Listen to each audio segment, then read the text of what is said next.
Welcome to Investors Insight, where today's topic is headline market strength versus underlying weakness. So a lot to talk about today. Stay tuned. Ty is going to cover the important details of the latest debt ceiling agreement and why it matters to you, our viewers. But first, I want to address the market headline strength versus the underlying weakness. So as investment managers, we look at the good and we look at the bad. And last week in our Memorial Day vlog, we talked about the positives that we're seeing, such as positive leading economic indicators, and also the positives around an improving consumer stress indicator.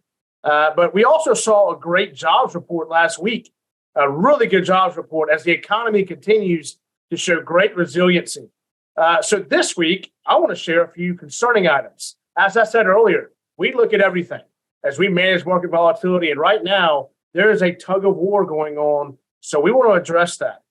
So first, the first chart I want to show deals with the current technical setup of the S&P 500, which the good news is that we're seeing new year-to-date highs. That's great news. But what concerns us about the current rally is that it's been very concentrated at the top. And as you can see in the bottom of the chart, only 44% of the S&P 500 stocks are above their 200-day moving average. This says the market breadth isn't very strong. This next chart shows performance of different asset classes and sectors for the month of May. It's great that the chipmaker stocks, technology, and the S&P 500 were positive in May, but look at all the different asset classes and sectors in red. This shows the underlying weakness of the overall market. Also, another concern that we have is with the debt charge-offs. This chart here shows charge-offs on credit cards increasing. What's concerning is that we have begun to see a rise in charge-offs before the unemployment rate actually increases. And charge-offs appear to be headed towards the COVID highs in short order here. And then one more area. The last area I want to talk about is the concern with banks. So we've seen a small increase in the number of problem banks that increased to 43. We're watching banking pressure carefully as past due real estate loans secured by non-farm, non-residential properties jumped by 20% to $16.9 billion during the first quarter, which is, as you can see in this chart, the highest since the height of the pandemic. So, as I mentioned earlier, there's a tug of war between the positives of a resilient economy versus the underlying weakness of certain areas. And as always, we're analyzing the good and analyzing the bad. So, Ty, talk to us about the debt ceiling and parts that impact our viewers. Debt ceiling deal passed, kind of something we've been on all year.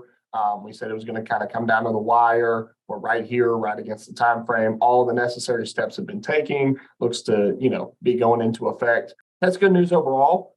This would be a debt ceiling kind of suspension until 2025 and kind of let the parties duke it out in next year's presidential election and then handle it from there. That's an important step. One thing we were looking at or the government was looking at was just a possible, temporary raise. This is a full-time raise, but it will give us at least through the next 2 years, roughly $1 trillion of spending cuts over the next 10 years. About $200 billion of that will come in the next 2 years. So fairly good overall considering a split Congress. We have student loan repayments that are going to start again in September. I think, Bobby, you might want to hit on that too, but those are about to start back. This will be a little bit of a hit to GDP because, less spending and less discretionary spending specifically. Defense did not get cut, so that was big. That was something that was kind of fought over. Life science tools did not get cut, so that was good. And all the necessary steps have been taken. Kind of our net result of this is we're thinking, a little bit slower of an economy that Bobby just hit on, a little bit of a liquidity, event here. It's going to be a little more liquid as the government takes $1 trillion. They're going to issue about $1 trillion of bonds, which will be coming out of the economy. And as you can see in your chart here, how the TGA, the Treasury General account, and the S&P kind of line up, correlate performance-wise. And then on top of that, it's just going to be a little bit different of a environment moving forward for the foreseeable future with the way that the spending cuts are enacted. But overall, very good that we got something passed, and we will see how the market kind of adjusts to that as well. Yeah. So again, great news that the debt ceiling is being worked out. Great news on what's past Friday. Great jobs report that easily beat expectations versus some of the unknowns, some of the uncertainties around the economy and the underlying weakness of the market. So something we continue to watch. Please let us know if you have any questions. Thanks for watching.